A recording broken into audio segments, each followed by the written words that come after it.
Malcolm Turnbull says G20 members have shown a real recognition for fairer rules on trade and investment. Mr. Turnbull met informally with the Russian leader on the sidelines of the summit as official talks went on.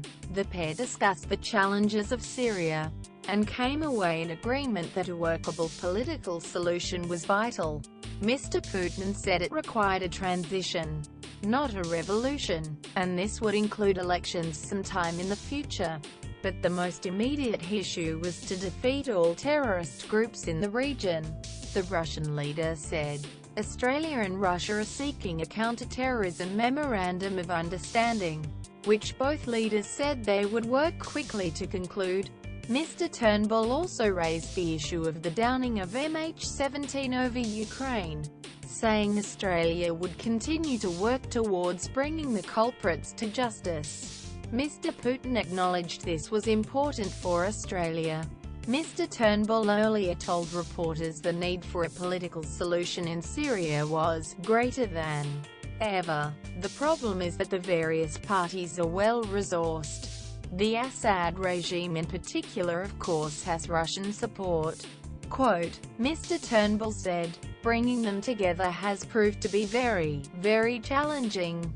However, Mr. Turnbull said Australia was committed to the destruction of Islamic State in the field and would be unrelenting in this effort.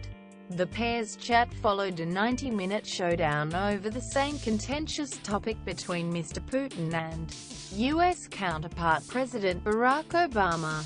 Despite emerging from the tense talks without a breakthrough, Mr. Obama touted the talk as productive and said there was some alignment with his Russian counterpart on Syria. Addressing the media after the meetings, Mr. Obama said the US and Russia had not given up on negotiations that could stem the bloodshed in Syria, but acknowledged that leaders were challenged by gaps of trust between the rival powers.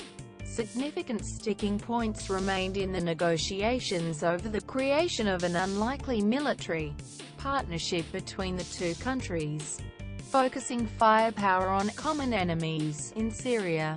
Mr. Obama said, given the gaps of trust that exist, that's a tough negotiation. Quote, Mr. Obama said at his final press conference of the summit, we haven't yet closed the gaps.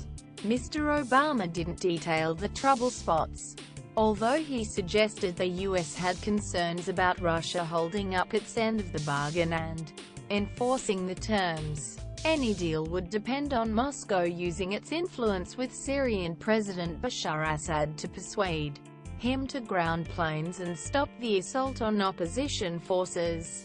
Mr. Obama said the aim was to reach meaningful, serious, verifiable cessations of hostilities in Syria.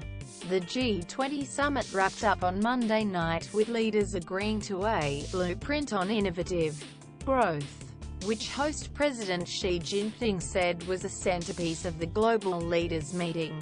The conference marked Mr. Turnbull's first official trip to China as Prime Minister.